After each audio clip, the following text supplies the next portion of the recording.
welcome to today's webinar featuring Dan Canady. I'm Claire Cameron, Engagement Editor at Spectrum, the home for autism research news and analysis. We'll begin today's discussion in a moment, but first, know that we'll be fielding questions at the end of today's presentation, but you can ask them at any point during the session. To ask a question, submit them via the chat window on your screen.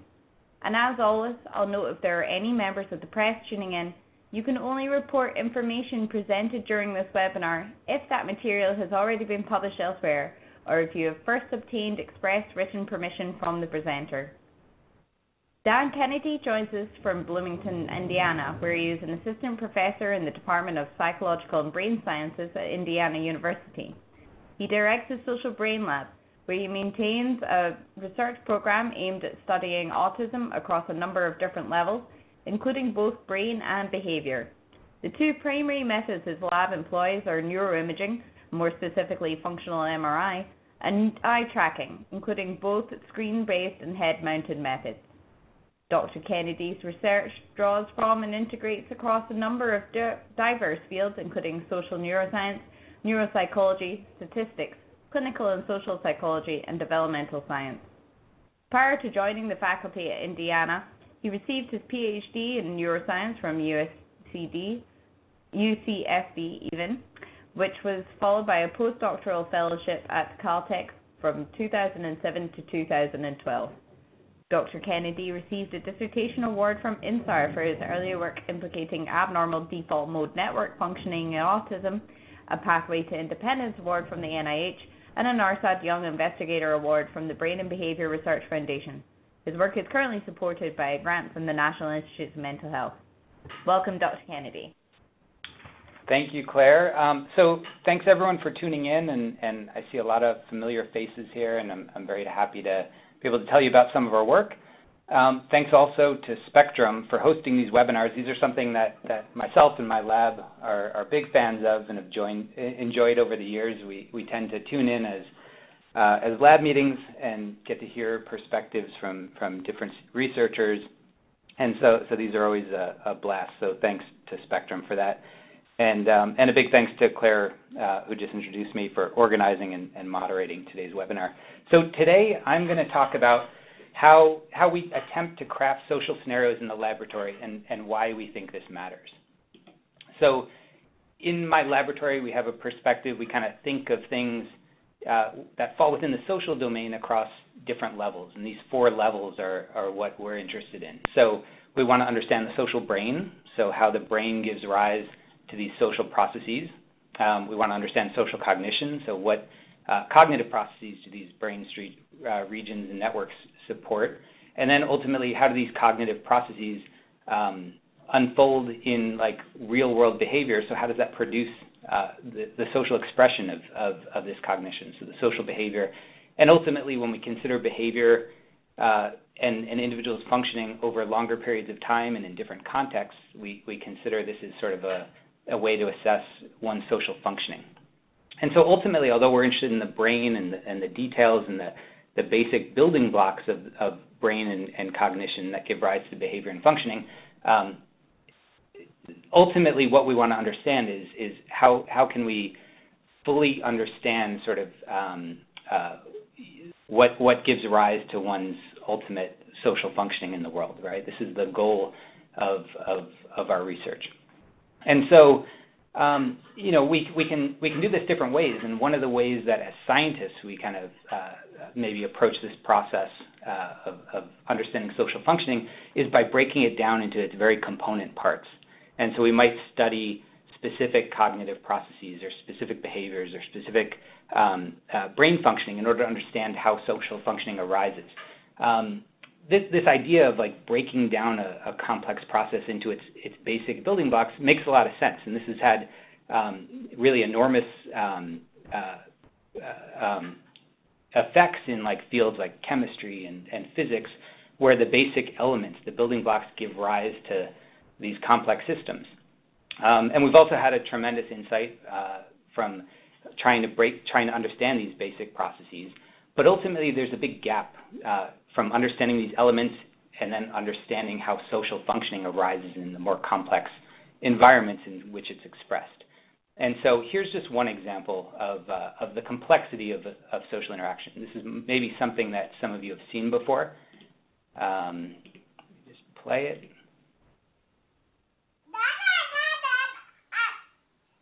Okay, so this is a video. These are two twins interacting with one another, two little toddlers.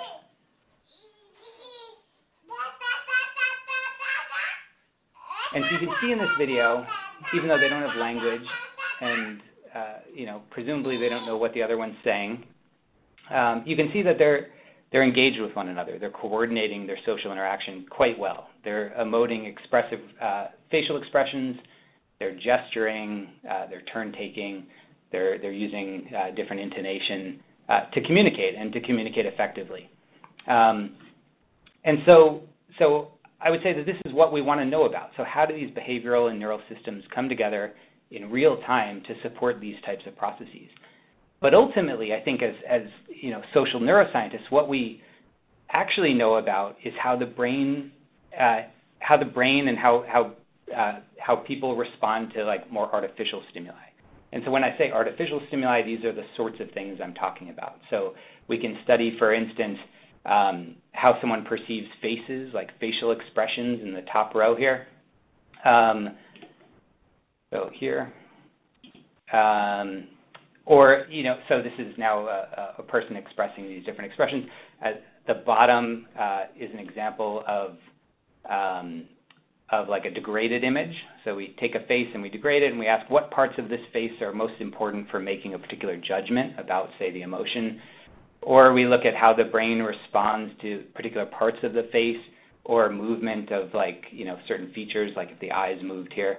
And so while this gives us a lot of insight into various processes that underlie social functioning, they're really not representative of what we encounter in the real world. And the reason is because these stimuli are static and they're simplified. They tend to be repetitive in how we present them to participants. And through this repetition, they also become predictable. They're unimodal, so usually only visual or only auditory stimuli presented at a time, as opposed to sort of a multimodal type of stimulus, which is what we encounter on our day-to-day lives. And so overall, these are sort of reductionist type stimuli. And so the question is, how do we bridge the divide here? So we know a lot about artificial or semi-artificial stimuli. We ultimately want to know how this gives rise to real-world social interactions.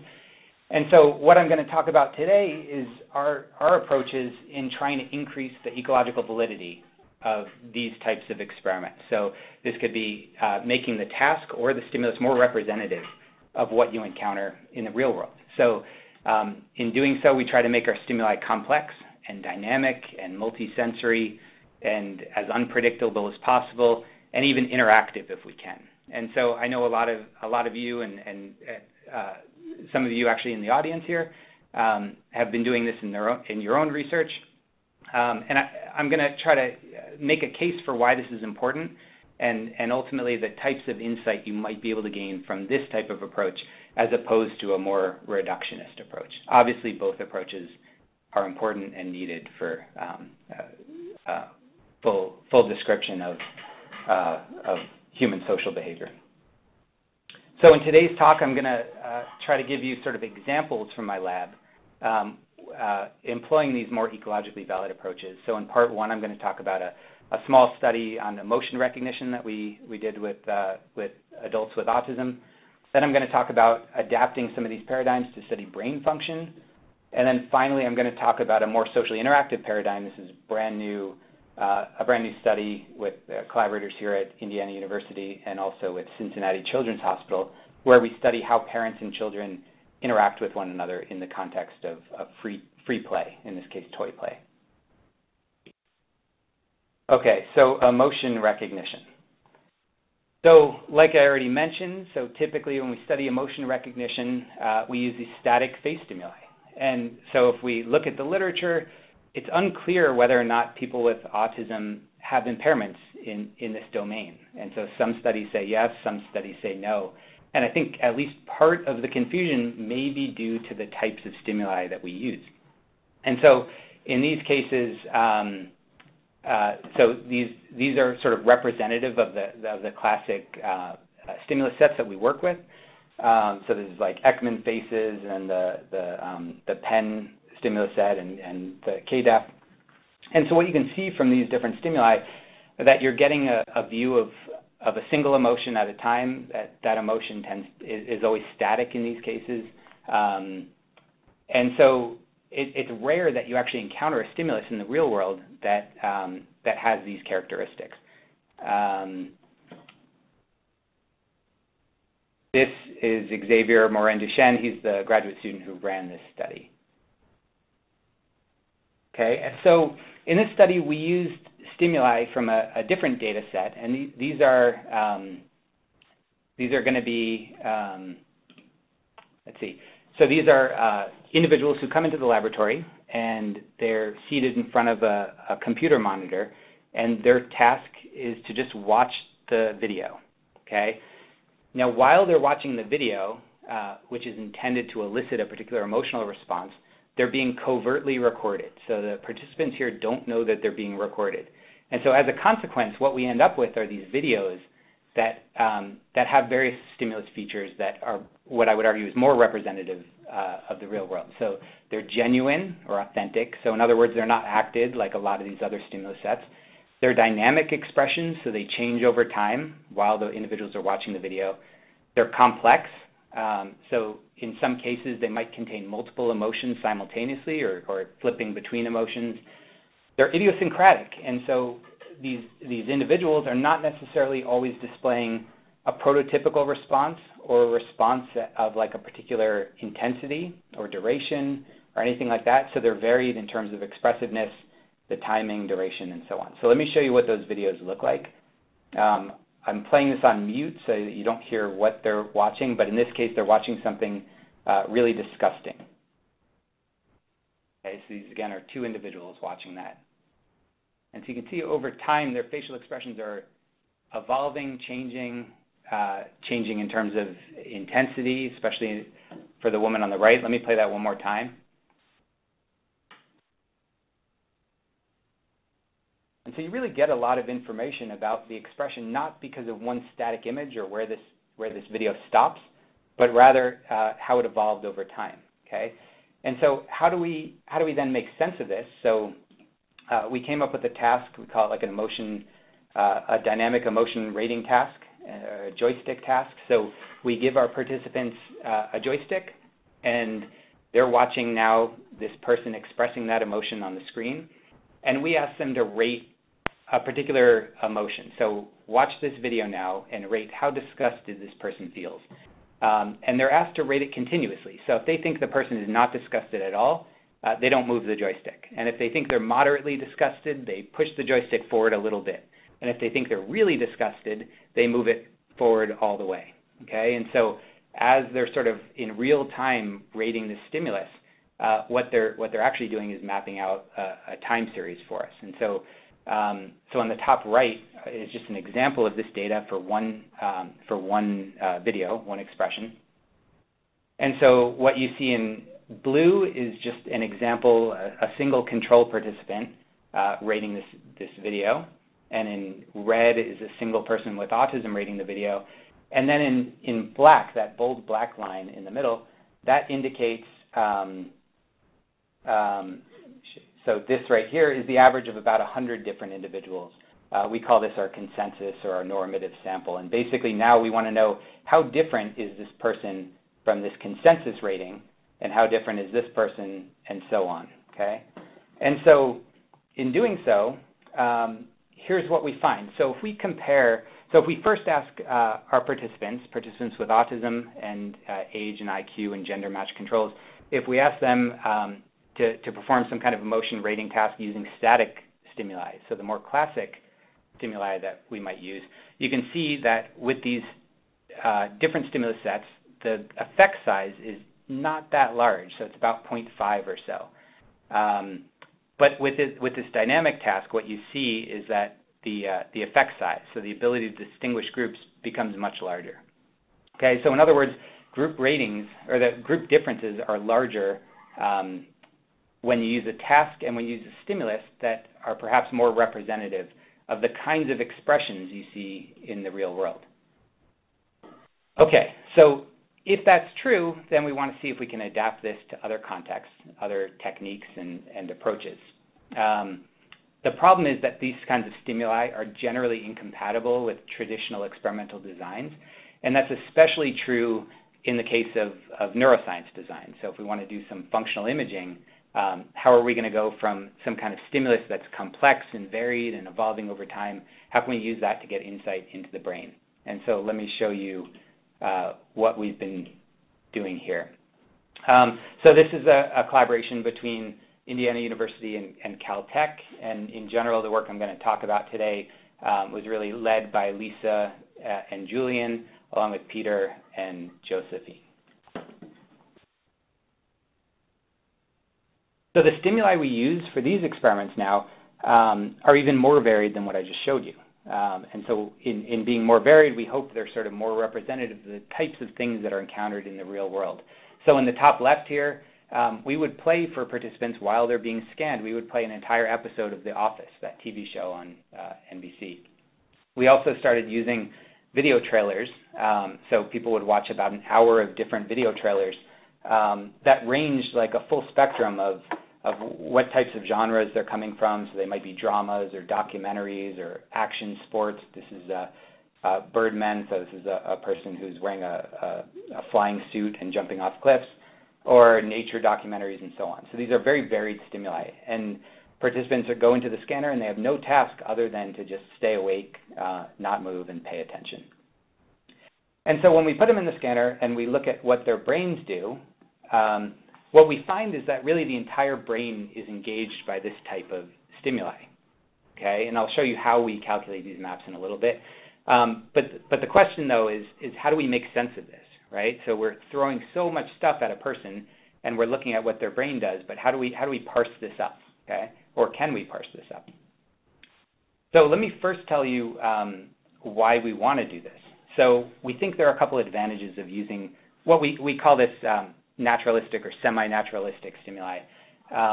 Presumably it's a robust driver of brain activity, and I actually just showed you that it is.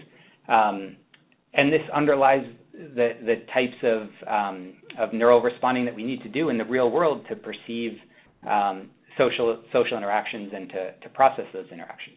So this is really what our brains are designed to do, to process this type of stimuli, as opposed to very static and reductionist type stimuli. The other thing you can do with this type of approach is that, as I showed you, you can drive lots of brain areas or brain networks simultaneously. And so in doing so, we actually have a very efficient experimental design that we can then probe in various ways to give insight into brain functioning, in this case, in people with autism. The task demands also just inherently reflect some of the complexity of the real world. And so again, we think that this might be better at revealing differences that are relevant to real-world functioning. But there are, of course, disadvantages, and this is why I think more people don't use this approach in their functional imaging studies, and that's that we have very little control over the stimulus characteristics. So we can't control the number of the events, we can't control the timing of those events. The only thing we can control is which video we show, and we have to work with that video. The analysis is also less straightforward, but we haven't pioneered this. This comes from work from about 12 to 13 years ago by Uri Hassan, who's now at Princeton. So traditionally, when we do fMRI, this is how a design works. So because fMRI has really low signal to noise, so there's a lot of background signal, and it's hard, and it easily swamps out the signal. So in order to detect what that signal is, we need lots of averaging. So we need to repeat a stimulus a lot of times in order to get a good measure of what that neural response to that stimulus is. And so here's just an example. I think this is someone who's asked to open their eyes and then close their eyes and then open their eyes and close their eyes. So the model, basically the stimulus model, is this blue line here, okay? And this is something that experimenters control and they tell their subjects to do, right? So, or they present to their subjects. In this case, open eyes, close eyes, open eyes, and so on. And then we ask which parts of the brain, which voxels within the brain show a similar pattern, right? So which regions respond high when the eyes are open and lower when the eyes are closed. Okay, so this is the traditional design. But we can do something very similar with videos. And so let me show you how we do that. So in this case, we just define the stimulus features that we're interested in studying further. So these are screenshots from the various trailers that I showed you before, and we define them along a number of different dimensions. So we might ask, when in the video do you see humans or people? And when do you hear human speech? And when do you see faces or social interactions? And so what you see already is that in some cases, multiple stimulus features are present within the same video frame, right? So in this case, we have people, we have faces, and we have a social interaction. Here we just have people, we don't have faces, and we don't really have much evidence of a social interaction, and so on. And so all we did then is for each stimulus dimension, we would define whether it was present or absent in our video. Okay, and so that's what this is showing. So over the course of this, for instance, 16-minute video in this case, where is the stimulus present and where is it absent? And this then is akin to what I just showed you right here, which is that you have a model of the feature, a model of the event that's happening. Okay, and so so one interesting thing, so if we define these time series now for each of these different features, we can ask how are these features related to one another? And so what you see in this plot, this is just a correlation matrix. So for instance, if you follow here, so when there are faces on the screen, there tend to also be people. Okay, so these are highly correlated. And you tend to also hear people speaking, and there tends to be social interaction. And so this, you might argue that this is a kind of a complication of this sort of design, but I would say it's actually like a key feature, because in the real world, these tens of features tend to co-segregate, or tend to correlate with one another. So when you see faces, again, you tend to see social interaction. And so by separating it out, we can study the processes in isolation, but by combining them, I think we get a more representative picture of what a typical task is in the real world. And so using these regressors that I just showed you, so we have a couple different regressors. We have whether or not anything is on the screen, so we call this blank. So like basically the breaks between trailers or the pauses within a trailer. Whether or not there are people or humans on the screen, faces, voices, social interaction, and here's a regressor that just tracks the overall luminance of the entire video frame. And so what you can see if you look across these different maps is that you can see that there's a lot of overlapping brain activity, and there's also a lot of distinct brain activity. So for instance, luminance tends to be very different than what you see when there's a blank screen, and this makes total sense, right? But when you see a face, you tend to see a lot of similar activity as to when you see a person, a human, right? Regardless of if their face is present. Because again, people tend to have faces, and you see these together. And so now we can derive these functional maps for each of these different regressors. For our control participants, we can do the same for our autism participants. Again, this is a very efficient experimental design. I also want to demonstrate that, that these maps are highly reproducible. So we had people watch about an hour of these video trailers. And so in video set 1, they might have seen like 3 or 4 different video trailers. And in set 2, they would see different ones. So the content of the videos are different across each of these. But if we define a particular regressor like social interaction, we tend to see the same parts of the brain engaged, regardless of the precise details of the stimulus.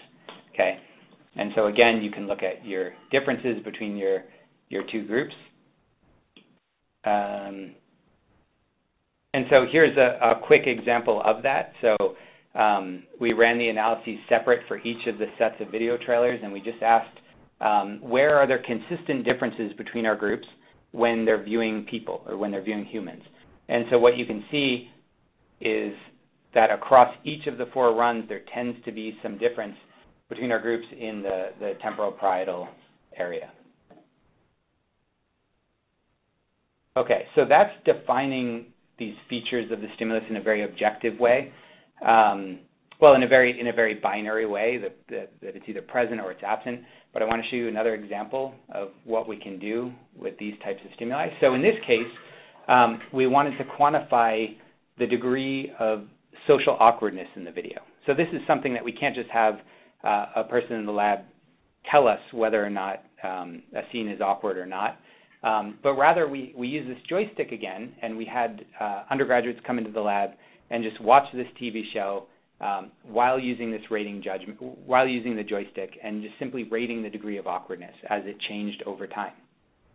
And so in this plot up here, if the scene wasn't awkward, the black line, which is the mean of these 50 participants, would be low, and at awkward moments, it increases. So these blue lines are each individual subject, and the black line is the mean, or the median in this case. This is the same plot. This is just now a roster plot showing you that that individuals have a high level of agreement, right? So you can see that the onsets are occurring basically at a very sharp and precise time and consistently across individuals, as are the offsets. And so now we can take this regressor and we can ask which parts of the brain track the degree of awkwardness while people are watching, in this case, the TV show The Office. Okay? And so we chose awkwardness because we thought this was something that's complex. It requires complex social abilities. You have to take perspectives of other people and think about how they're feeling. You have to integrate this with what you know about the social norms. You have to read facial expressions and judge body movements and so on. So it's a very complex social task, and it's something that's very suitable to study with this type of complex stimuli. And so when we ask which parts of the brain track social awkwardness, this is what we see. So it tends to be this posterior superior temporal sulcus and temporal parietal junction, temporal pole, inferior frontal gyrus, and medial frontal cortex and precuneus. These are not super surprising. So these are parts of what we call the social brain, so regions of the brain that tend to be quite responsive to social stimuli, play a sort of a major role in either processing social stimuli or producing social behavior. But now we can ask, just like before, we can ask, well, what parts of the brain are responding differently in people with autism as compared to our control participants? And again, what's nice about this design is that that the task for the participant is just simply to lay in the scanner and watch the video.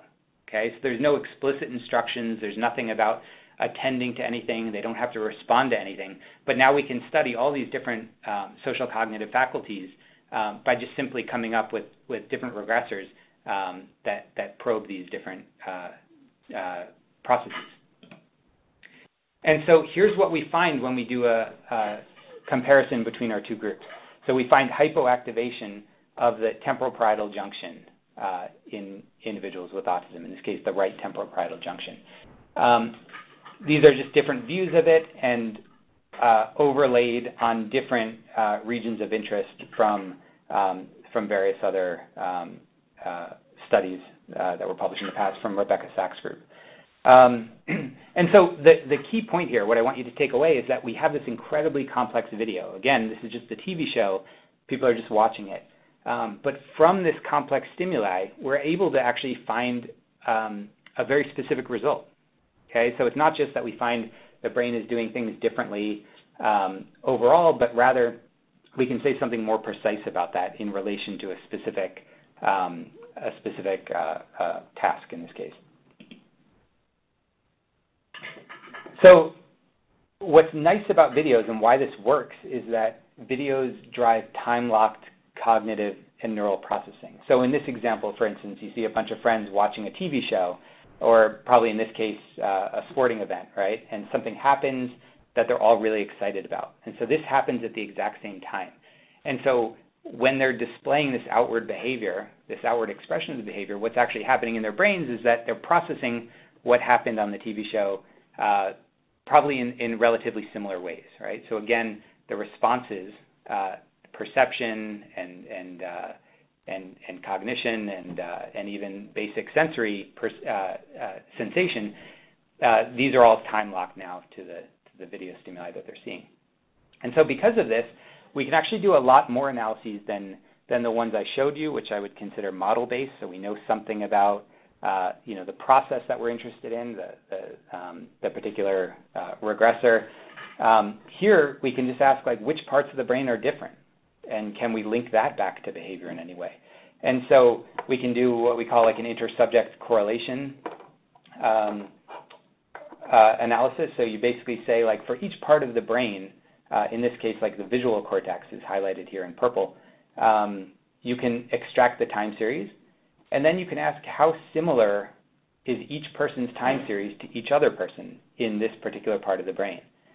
And you can expand this so that you can study any part of the brain that you want or multiple parts at the same time. So let me first show you some sanity checks so that you believe me that we actually can measure signal in this way. So here I just have a zoomed in portion of the time series. This is unsmoothed data, so this is basically like minimal pre-processing, pretty raw. But what you can see is that there are epochs, right, where subjects respond very consistently. So different subjects responding very similar. Each subject is colored in blue here, okay, and the mean again is black. Here we have the signal that we extracted from the right occipital pole and the left occipital pole, and you can see that they're largely similar as well. So although they're spatially distinct, you have a similar response while they're watching this visual stimulus, which is a nice sanity check. You can do this in right and left Heschl's gyrus, which are even further apart in the temporal lobes. And so you can see that the left temporal gyrus, the left Heschl's gyrus is doing something similar to what the right Heschl's gyrus is doing. And what's nice, is that it's not just that you have this global signal that's dominating the entire brain, but you have selectivity across these different regions of interest. So the visual ROI is doing one thing, the auditory is doing another thing, and they're different from one another. We can compare groups. So again, if we take the left and right visual, or in this case the left occipital pole, so the left visual cortex, from controls here and people with autism in red, and we overlay the means, you can see that they're quite similar. So again, this is pretty convincing evidence that we actually can measure signal in this way. And if we do a test-retest analysis, you can see that the brain responds similarly at similar times across repeated viewing. Okay, so the stimulus is effective at driving brain activity and doing so in a way that's time-locked to the stimulus. And so this is what I showed you before. So these are now voxels that have significantly similar brain activity to other individuals while watching the video. And so again, you can see it's basically the entire brain becomes synchronized across individuals. And so we can do something like this in our folks with autism. So these are now about 25 adults with autism watching that same video, and I can flip back and forth. And we can just ask simply, where are there differences in how similarly brain regions are responding across these two groups?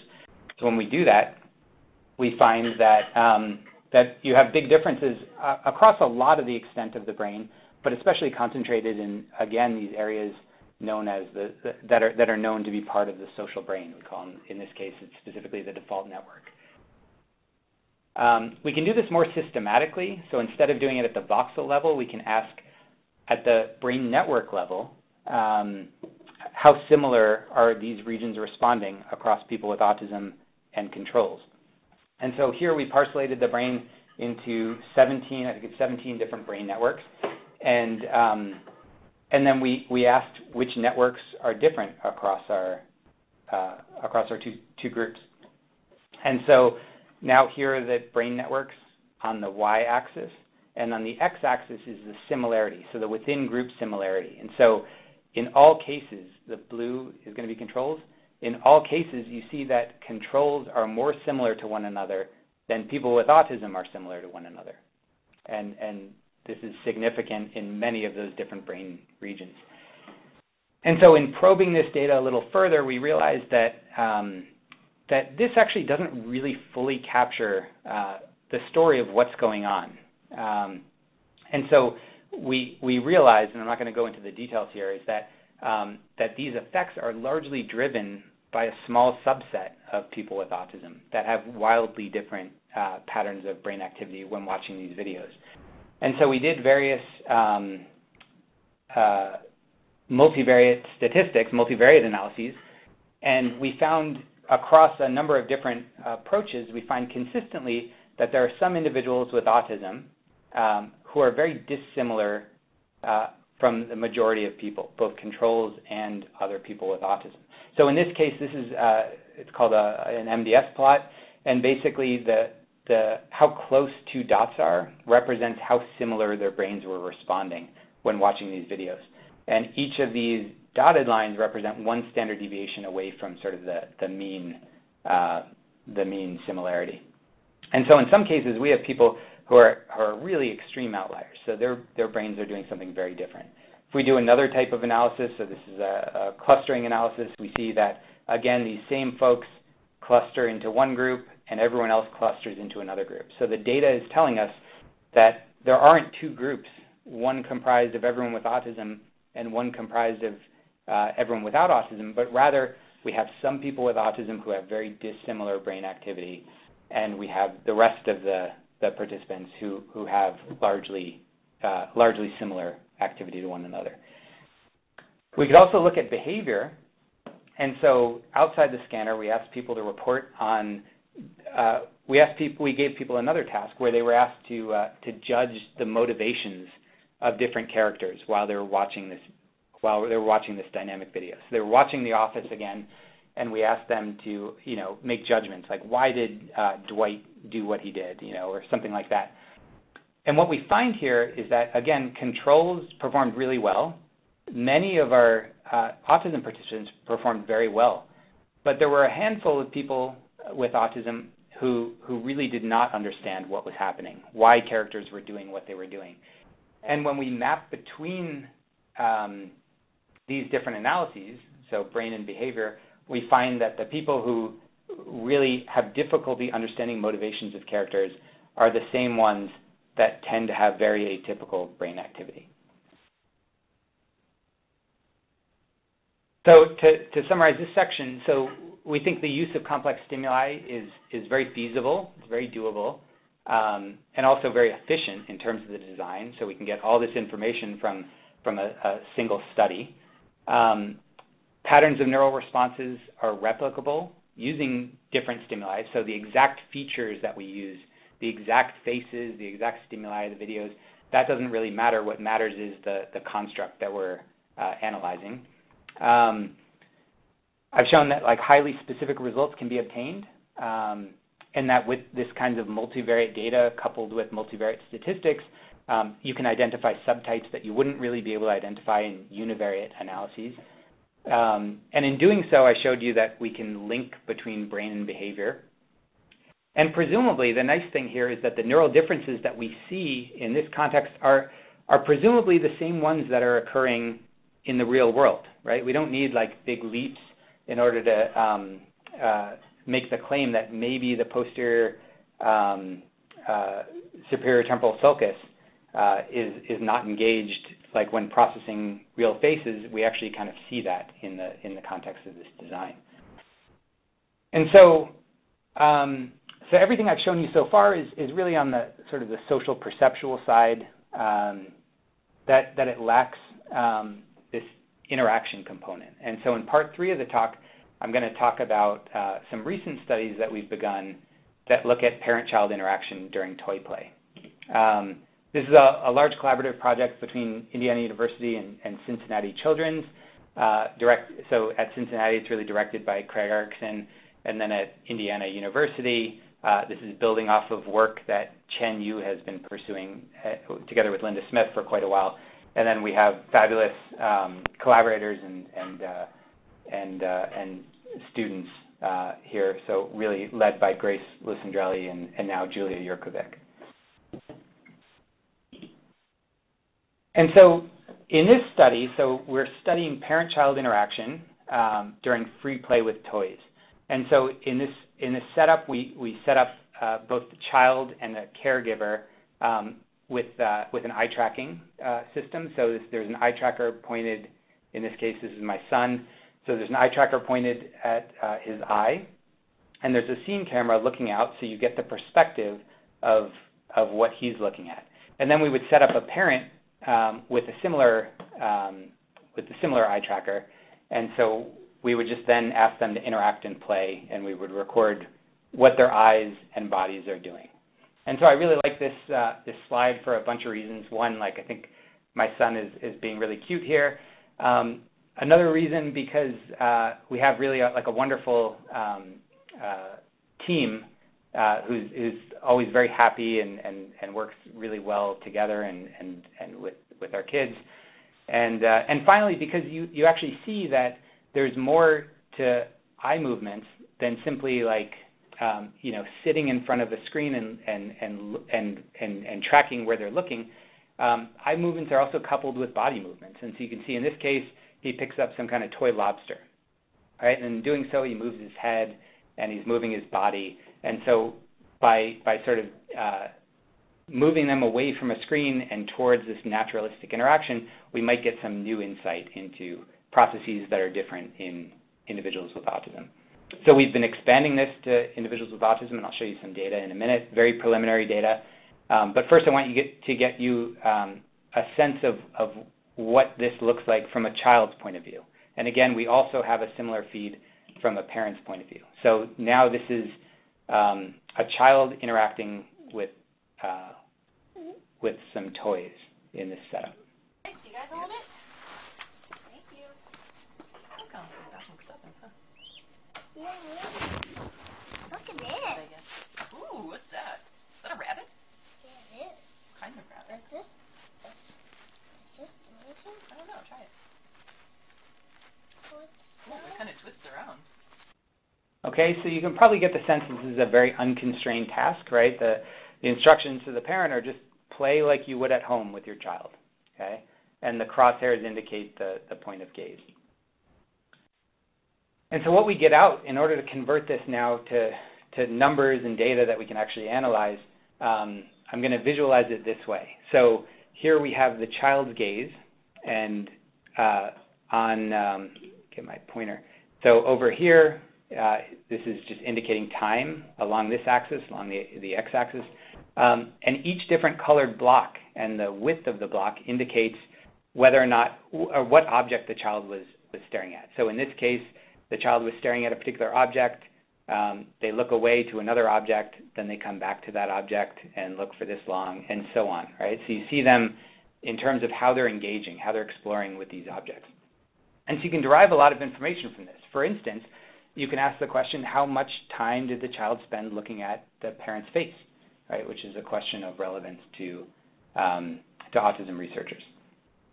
At the same time, you get another behavioral stream. So you get the parent's gaze.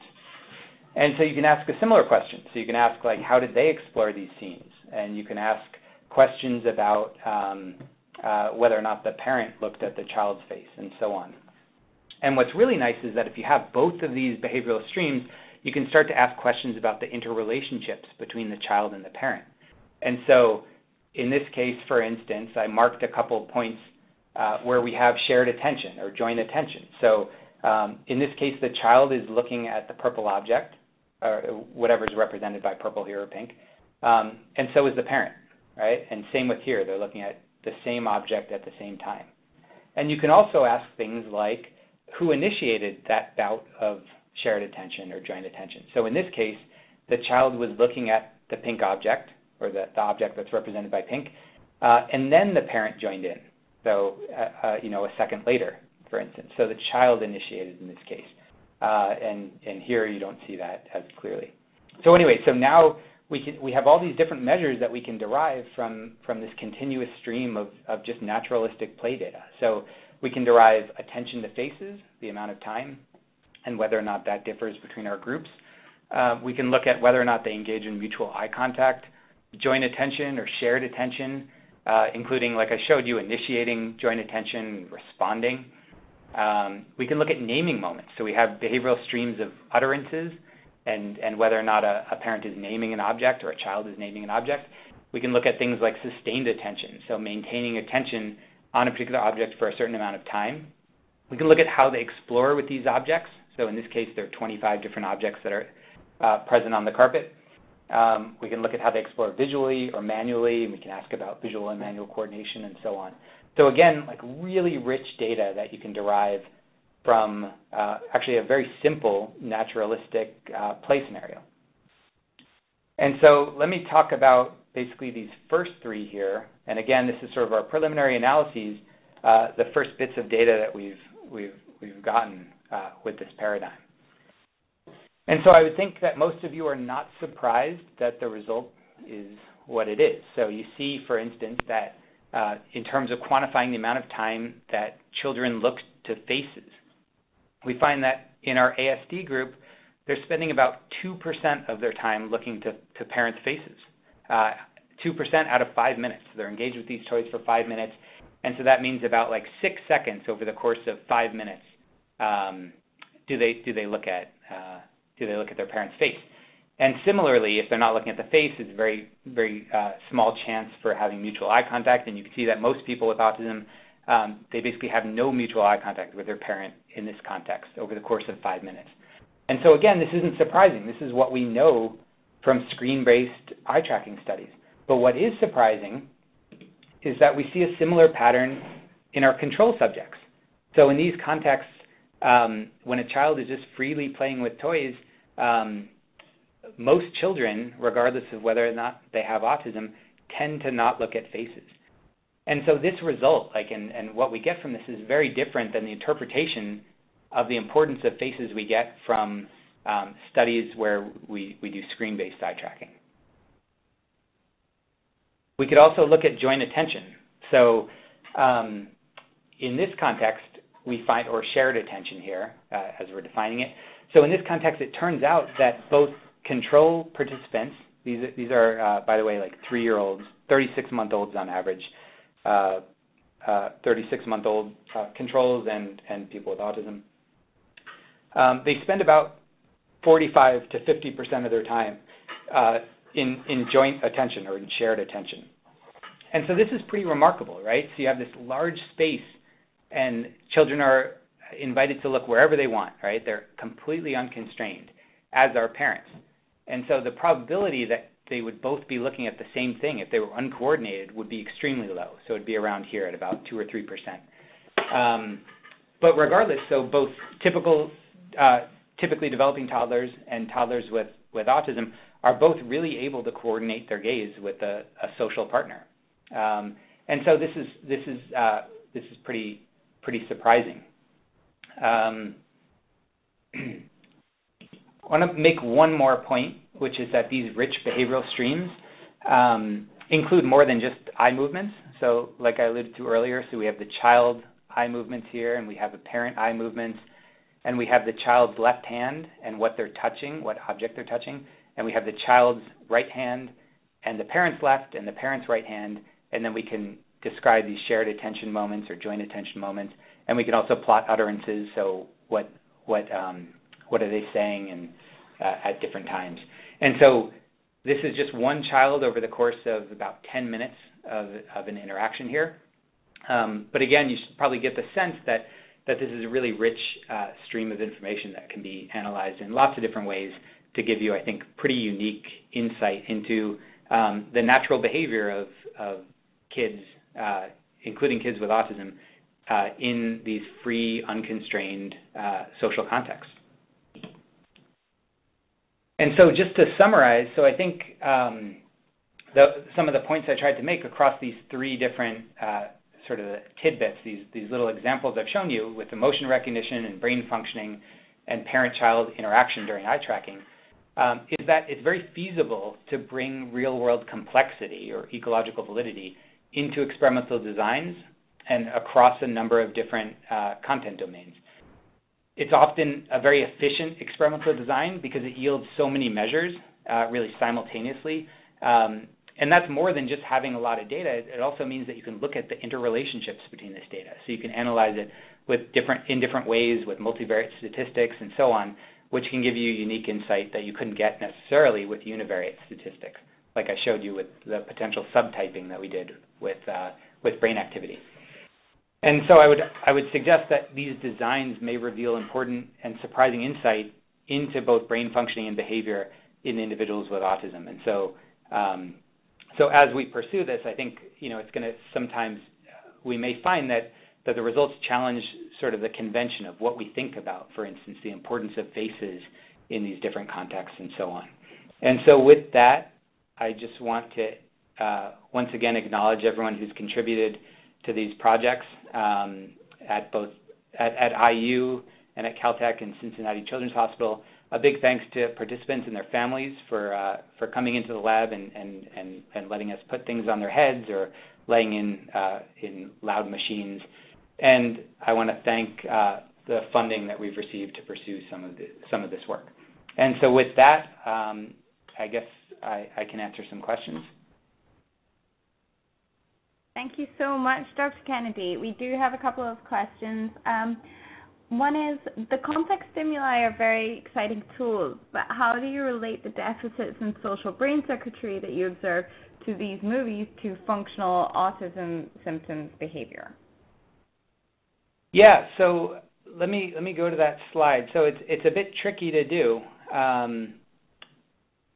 It's one of the challenges when you have a lot of data and complex data. How do you link it to specific processes? So there are a couple of ways that we can do that. So one of the ways is what I tried to demonstrate. Sorry, one second. What I tried to demonstrate here with the social awkwardness analysis. So, for instance, here we have someone watching the TV show. We have people watching the TV show The Office, which is very complex. Yet we can link specific differences in this specific part of the brain, the right temporal parietal junction, or posterior spheriotemporal sulcus. We can link this difference to differences in how they're perceiving the video at these specific times related to social awkwardness. Similarly,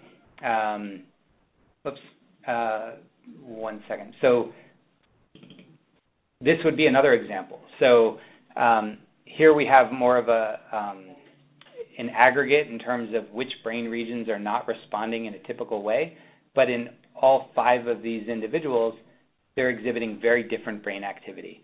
And so in this case, we're able to link that to behavior by looking at a couple of the different behaviors that we acquired from these individuals outside the scanner and finding that there are associations between measures of brain and measures of behavior. Should also point out that we ran analyses on things like diagnostic measures like the ADOS and IQ measures and AQ and SRS, things like measures of depressive symptoms and anxiety symptoms, and none of these associated or explained why these individuals exhibited such different brain activity. And similarly, they were also able to detect emotions in faces while they were watching the stimuli. The big differentiating factor was whether or not they could understand why characters were doing what they were doing. So kind of the social motivations underlying characters. And so these are just 2 examples of how you can link brain and behavior, but there are also others. Another question we have, what is the coding procedure? So when you're looking at the video obtained from the head-mounted camera, do you use a standardized manual protocol or an automized one? Yeah, so right now it is it's a manual procedure where we would have we'd have coders with basically like a checklist of the 24 different items that they have on the screen, plus faces, and when the crosshairs fell on each object, they would indicate that. So we go frame by frame or actually we divide it up into fixations, but essentially it's a manual coding procedure. Individuals in Chen Yu's lab are working on coming up with an automated procedure, and so probably in the near future we'll have that running so that there's less manual work in terms of coding this. How do you define the joint attention in the parent-child interactions? Person's asking, did you look at 3 points of joint attention, meaning looking at adult, following gaze or verbal utterance to an object, and then looking back at the adult? Yeah, that's a really good question. So it really depends on how precisely you define joint attention. In this case, we defined it as objectively, I think, as you could. So it just means that 2 individuals are looking at the same thing at the same time. So it has nothing to do with referencing back to the adult. If we did that, if we had a requirement that a child, for instance, needed to look at the object, then to the adult, and then back to the object, because the amount of gaze to faces is so small, we would see that there's basically no joint attention. But that's not the case. So 50% of the time, both the parent and child are looking at the same thing. So earlier work by Chen Yu and Linda Smith, so these references here, they describe that there are multiple pathways to get into joint attention. It's not just through eye contact, but it's by like watching an object or seeing an object being moved, or by a parent like vocalizing and saying, hey, look at the fire truck, right? So there are many routes to get into joint attention. And so I think defining it simply like that there needs to be some kind of referencing of the face back to the object, back to the face, and so on, I think really restricts what joint attention or shared attention is. So this is just a purely objective measure where you ask, are both parent and child looking at the same thing at the same time? Did you find sex differences within your autism subjects? So we didn't have a large enough sample at that time to look at sex differences, so I can't really speak to that at all. We are collecting a larger sample, and so hopefully we will have power to examine some of these differences. Okay, another question we have is, if using complex dynamic stimulus effectively boils down to marking the stimuli of interest during the video, why haven't people done this before with dynamic emotional stimuli? And is it a question of lacking the technology or manpower, or is it just a new way to think about it? Yeah, well, I mean, so first of all, just to be clear, I think there's more that you can do than just marking the stimuli. But if you were interested in a particular feature like emotional expressions, then you could just mark those moments in those videos and study them in that way. In terms of why it's been kind of slow to adopt, I don't know. I kind of think it's maybe a perspective thing. So scientists like to control things. Like, we like to have full control over the independent variables that we're starting to manipulate. And so there's something somewhat unsettling about using a stimulus that we have very little control over.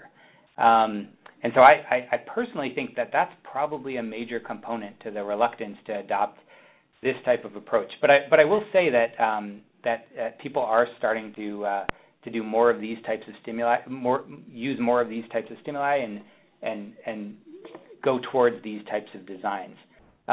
So for fMRI, I think that it was sort of a reluctance and a sort of discomfort. For something like face-to-face dual head-mounted eye tracking, like here, I think there were technological limitations, and so we're starting to overcome those, both in terms of hardware and software. And so these experiments are becoming more feasible, and so we're able to bring people into contexts that are less constrained and more naturalistic. But I think this is more of a technological hurdle that they were faced with. Okay, unfortunately we've run out of time for questions, so if anyone has further questions for Dr. Canady, they can email them to me. You all have my email address from your meeting confirmation email, so you can email them to me and I will forward them on. A complete replay of this presentation will be available on the Spectrum News site in a couple of days. Please check back at the end of the week and you'll be able to find it there. We will also be posting it through our YouTube and social media, so you can find it there too. This webinar is part of an ongoing series, so please check our site for upcoming talks to be announced soon and videos of previous webinars. Our next webinar is a journal club that will be on October the 9th, and that is on mosaic mutations and their role in autism. Thanks again, Professor Canady, and thank you all for tuning in. Thank you.